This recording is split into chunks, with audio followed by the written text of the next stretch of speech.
দেখো বন্ধুগণ, দেখো হিমালয় পর্বতমালার চূড়া দেখো। তো টাকা পয়সা ধন দৌলত খরচ করে বহু মানুষ চলে যায় পর্বত দেখতে বহু দূরে। তো আমরা যারা যেতে পারি না তাদের জন্য পর্বতমালা চলে এসেছেন বাড়ির কাছে। তো এটা কোথায়? তো বেশি দূরে না, দক্ষিণ দিনাজপুরের অন্তর্গত গঙ্গারামপুরের অন্তর্গত সুখদেবপুরে। তো চলে আসো চটপট বন্ধুরা। দেখতেই পাচ্ছ সামনে বিশাল সাদা বরফের স্তূপ আকারে দাঁড়িয়ে আছে, বুক টান করে আকাশের দিকে মুখ তুলে। বিশাল পর্বতমালা ভাই, চারিদিকে প্রকৃতি দেখো, অসম্ভব সুন্দর ভাই।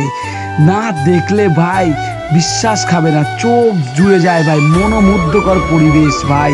পর্বতমালা যেন দুই হাত বাড়িয়ে ডাকছে আমাকে, বলছে আয় আয় চলে আয়। কিন্তু ভাই কি করার ভাই, ওটা মেঘের পাহাড় ভাই। তো বন্ধুগণ একটু মজা করছিলাম, যা তোমরা কেউ সিরিয়াসলি কেউ নিও না। পায়ে দাবে কে কোথায় থেকে দেখছো ভিডিওটা, তো লাইক কমেন্ট শেয়ার করে দাও আর ভুলে যাও। ঠিক আছে, বাই বাই টাটা। ঠিক আছে, দেখা হবে নেক্সট ভিডিওতে। বাই।